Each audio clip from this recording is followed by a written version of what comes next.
Bonjour à tous, j'espère que vous allez bien. Je suis ravie de vous retrouver. Comme promis à ceux qui m'ont écrit sur ma chaîne YouTube, je vous fais une vidéo ici pour vous expliquer quelle va être la méthodologie à suivre pour la présentation PowerPoint ou Canva selon vos outils pour vos oraux de BTS, MCO ou NDRC. Tout d'abord, première chose, évidemment, il vous faut ce que j'appelle une cover, une page de couverture avec un beau titre, le logo de l'entreprise et surtout la filière, donc BTS, MCO ou NDRC, l'année, donc 2024. Ensuite, une fois que vous avez annoncé votre titre, vous allez faire une rapide présentation de l'entreprise où vous allez préciser l'historique, le secteur d'activité, l'offre de services ou de produits que vous proposez et l'implantation en France ou à l'international. Selon l'entreprise, vous allez avoir un réseau plus ou moins important, donc il est nécessaire de donner une idée et un exemple de ces différentes implantations dans le monde ou en France. Vous allez aussi pouvoir ici préciser s'il s'agit d'un réseau de franchise ou un réseau intégré et donner un exemple si c'est un réseau franchisé.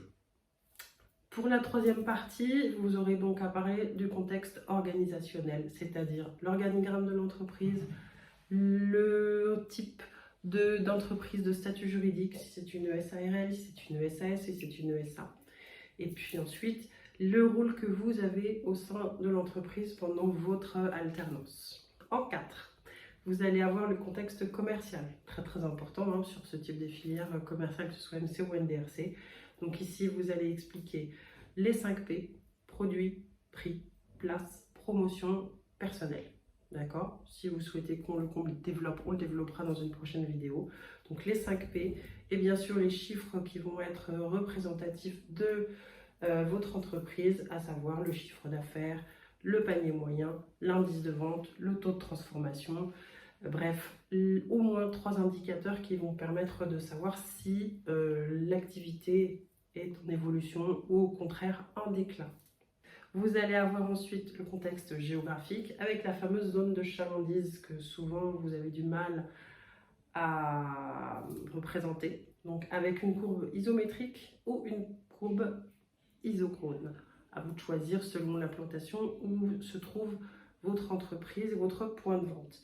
Vous allez en profiter pour placer vos concurrents sur cette zone de manière à comprendre quelle est leur proximité géographique par rapport à vous.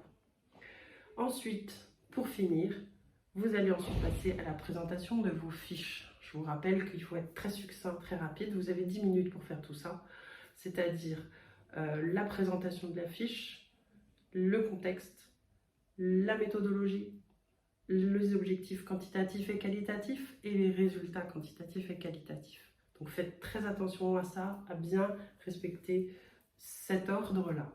Si vous avez des préconisations ou des axes d'amélioration à proposer, proposez-le. Si vous n'en avez pas, une petite conclusion, puis une slide de remerciement pour ouvrir la discussion avec le jury et pour vous préparer à répondre à leurs questions. Si vous avez des questions sur ces différentes étapes, n'hésitez pas, vous pouvez m'écrire, vous pouvez vous abonner, vous pouvez mettre un commentaire et puis vous pouvez aussi me contacter grâce à mes diverses coordonnées que vous trouvez ici et sur Instagram. A très vite et bonne réussite au BTS.